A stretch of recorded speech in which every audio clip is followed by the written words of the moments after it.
Unbiased Reveal Channel. I'm Jenny. And I'm Peter. Welcome to the deep dive. Look, we know you get bombarded with information. Yeah, tons of sources, right? Exactly. So what we do here is take that pile, filter out all the noise, and just give you the core insights fast, witty, so you actually understand what's driving things. And today, oh boy, we've got a story. It's this wild mix of internet culture, serious finance, and yeah, politics. Definitely. We're looking at how a political joke token is trying to become this regulated financial player. It's quite the ambition. It really is. And it's happening against this backdrop of major global economic shifts.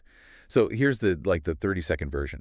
The people behind the Trempy meme coin, this LLC called Fight Fight. Catchy name. Right, they're in talks to buy the U.S. part of Republic.com. Republic, the crowdfunding platform. The very one. Regulated, deals in real stuff. Yeah. They're trying to turn this, meme coin, which has been super volatile. Understatement. Huh? Yeah. Into something you can actually use for payments, for investments on Republic. Right. And this is all happening right now as the market's trying to figure out what the Fed's really doing with rates. And we just saw this big U.S.-China trade truce. Okay, so a token trying to buy its way up the corporate ladder. Got it. Quite the story indeed. And hey, before we dive really deep, just a quick reminder, we've got the best crypto referral link for you down in the description. Check it out. Yeah, let's unpack this acquisition attempt first. Okay. Fight LLC, which, yes, is linked to Donald Trump, wants to buy Republic.com's U.S. division. And this isn't just like buying another company. It's a huge move for a meme coin. Why Republic specifically? What makes them such a prize? Well, Republic isn't just some random crypto exchange. They're a major regulated crowdfunding platform. They've handled like over 3,000 financing deals. Okay. And critically, they're deep into tokenized real-world assets, RWA. RWA. We hear that acronym everywhere now. Break that down a bit. Why is RWA the big deal here? Okay, so RWA, real-world assets. Basically, it's taking things like real estate or company equity, even intellectual property, and putting them on the blockchain as tokens. So tangible stuff, not just code. Exactly. Real value. And that's why the big players, think BlackRock, are pouring billions into this space. It offers stability. It's compliant. It's, grown-up finance on the blockchain. So the analogy here, it's like Trump is trying to grab the keys to a proper bank vault. That's a great way to put it, yeah. Yeah. It lets them connect this, super volatile world of political fandom directly to mainstream regulated investment. It's the ultimate pipeline from meme to money. Which sounds ambitious, but is it also maybe a little desperate, a bit of a Hail Mary? Because the coin's performance hasn't exactly been stellar recently. Oh, absolutely. Yeah. You have to see this as a survival strategy. I mean, Trump, it peaked near, a $9 billion market cap? Yeah. Insane height. Right. But that whole meme coin bubble burst spectacularly. The token is down almost 90% from its peak, sitting around $1.6 billion now. 90%. Wow. Yeah.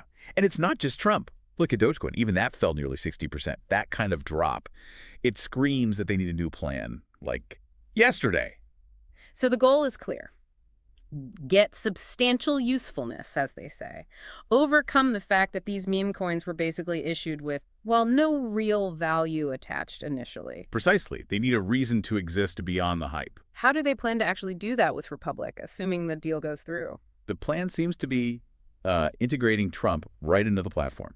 So you could potentially use the coin for transactions, maybe pay fees with it, invest directly, maybe even get subsidies for funding startups if you use Trump. Okay, so giving it actual functions within a regulated system. Exactly. It anchors the token to something real, something functional. And this fits neatly into that broader picture we're seeing, right? This whole idea of a Trump family digital empire. It does. You see these parallel moves. They're involved in stablecoin projects, Bitcoin mining.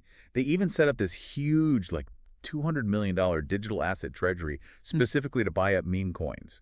So it's less about building legitimacy slowly and more about, buying it, acquiring the infrastructure. Seems that way. A very aggressive push into the regulated space. Okay, let's zoom out a bit. You absolutely cannot look at this Republic deal without getting into the politics and, frankly, the potential regulatory mess, especially the Binance connection. Oh, it's unavoidable. It's critical, really, because one of Republic's major investors is Binance Labs. Binance Labs, the venture arm of Binance. Yep.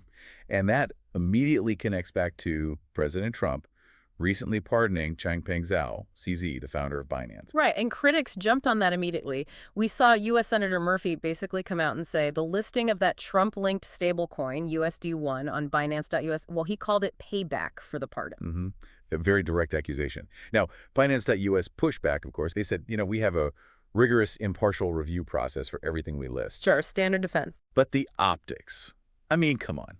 A token linked to the president who pardoned the founder of a major investor trying to buy a regulated U.S. platform. Yeah. The SEC isn't just watching this. They're probably getting out the popcorn and the legal pads. It definitely ramps up the regulatory risk factor, which brings us to the wider market context, because crypto has been on a real roller coaster lately, hasn't it? So much global economic news hitting at once. Total whiplash. Yeah. You had the Federal Reserve just drop a, frankly, pretty big dovish surprise. They cut the benchmark rate. It's now 3.75% to 4.00%. Okay, a rate cut. And maybe even more importantly, they announced they're ending quantitative tightening, QT, starting December 1st. Let's quickly unpack QT, quantitative tightening. That's Actually, the Fed shrinking its balance sheet, right? Pulling money out of the system. Exactly. So ending QT means they stop pulling money out. It signals easier financial conditions are coming, more liquidity sloshing around. And historically, that's really bullish for risk assets like crypto. Okay, so the Fed delivers. Rate cut. End of QT. Market should be happy, right? But Bitcoin actually dipped. Briefly hit $108,000. What happened there? Yes. The reaction. Because right after delivering the goods, Fed Chair Powell basically grabbed a fire hose and sprayed cold water on the excitement. He really downplayed how certain any future cuts might be. So uncertainty about the future path. Totally. And the market. Well, you know that saying, the market is like a toddler. You give them exactly what they want and they cry because it's not enough. Or maybe like a teenager, as you said earlier. You gave me the car keys, but not for the whole weekend. Exactly. It was a classic sell the news moment.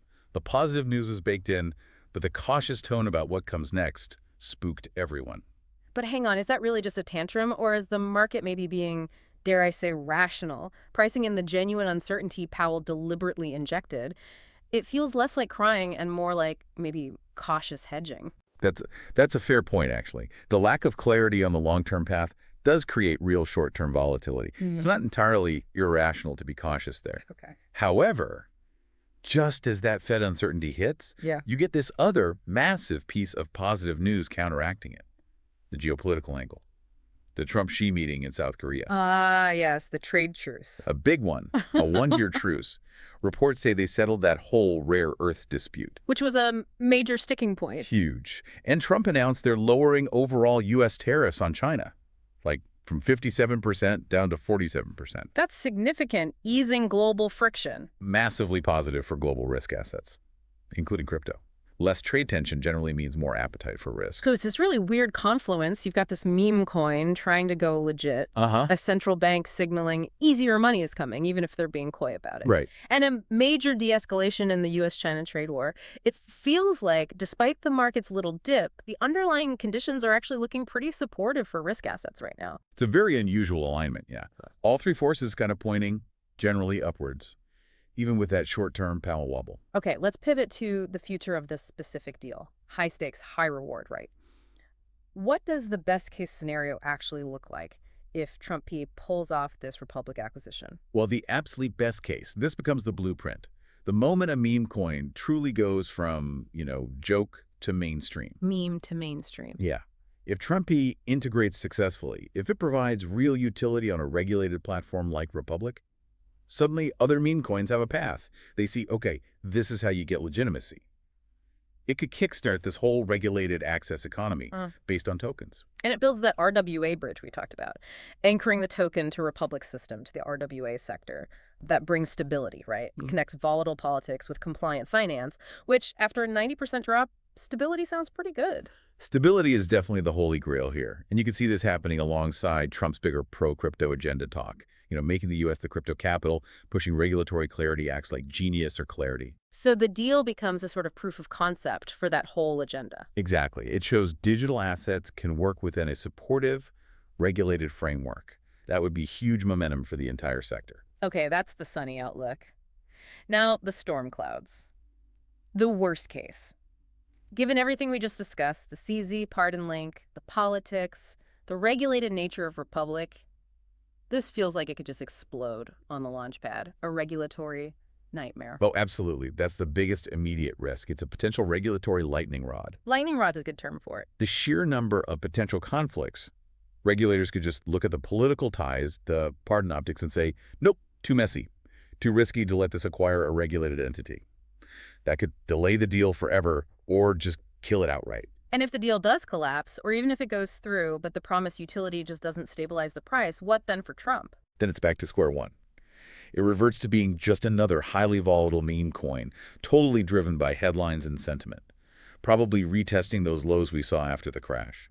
Without real utility, there's no floor when the hype dies down. And there's that deeper structural issue people point to, the potential for this massive conflict of interest within the platform itself. Right. The conflict of interest explosion, as some analysts call it. Think about it. You're trying to serve two masters. How so? You've got Republic's traditional equity investors on one side. They want slow, steady, regulated growth, minimum risk, keep things stable. Okay, the traditional finance crowd. Then you've got the Trenky token holders.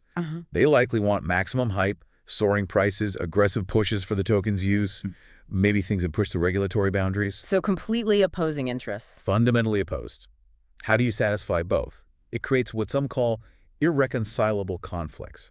That internal tension could just destabilize the whole Republic platform. So it really is a massive gamble. They're chasing legitimacy through regulation, but that very chase could trigger the regulatory crackdown that destroys the whole thing. It's walking a very, very fine line. Legitimacy or regulatory implosion. Hashtag tag outro. All right, let's wrap this deep dive up quickly. So we looked at this audacious move by Fight Fight LLC, the Changpeng memecoin people, trying to buy Republic.com. A move born out of necessity, really trying to find real utility after that massive 90% price crash. It's an attempt to graft usefulness onto a meme. And this whole drama is playing out against this really interesting global backdrop. You've got the Fed cutting rates and ending QT, signaling easier money. Even if the market threw a bit of a fit initially because Powell was cagey about the future. Right. Which gave us one of our golden sentences for today. The market is responding like a highly sensitive, slightly dramatic teenager. Yeah. But that caution is buffered by the really positive news of the U.S.-China trade truce, lowering global risk. And the other key takeaway, that gamble inherent in the deal itself. Compliance is the only viable exit strategy for failed meme tokens, but seeking it might just attract fatal attention. It perfectly captures the tightrope they're walking. Ultimately, what this shows us, I think, is that the line between internet culture, political movements, and serious regulated finance, it's getting incredibly thin. Maybe it's already gone. The boundaries are definitely blurring. Which leads us to the big open question for you, our listeners. Can a meme coin, especially one so tied to politics, ever really achieve substantial usefulness and find stability within the regulated system? Or is it just destined to be this political lightning rod, forever caught between hype and scrutiny? Is stability even possible? Or is the political nature just too volatile? Something to think about. Definitely chew on that one. We Right. really encourage you to dig into the sources we used if you want to go even deeper. It's a lot more detail there. And one last time, friendly reminder, best crypto referral link is waiting for you in the description below. Welcome to subscribe to my channel and like this podcast so that I can continue to make more podcasts